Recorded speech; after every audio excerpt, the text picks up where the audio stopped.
মাইন্ডের উপর কি মিরাকেল ট্রিটমেন্ট এবং কি মিরাকেল মেডিসিন আছে, আমি দু একটা কেস বলি তাহলে বুঝতে পারবেন। একটি পেশেন্ট যে সেই অর্থে এডুকেটেড নয়, মানে তার ক্রাইম করাটা তার কাছে কিন্তু জলভাত। কাউকে ইনজিওর করা বলুন বা কথায় কথায় গায়ে হাত তুলে দেওয়া বলুন, মানে ভয় ডর বলে সাবজেক্টটা তার মধ্যে কিন্তু কিছু নেই।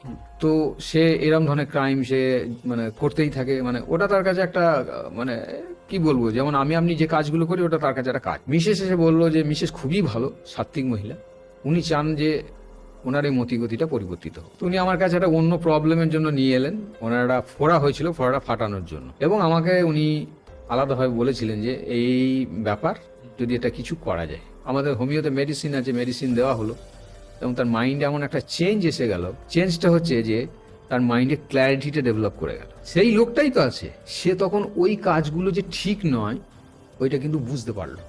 হোমিওতে মাইন্ডের উপর কি মিরাকেল ট্রিটমেন্ট এবং কি মিরাকেল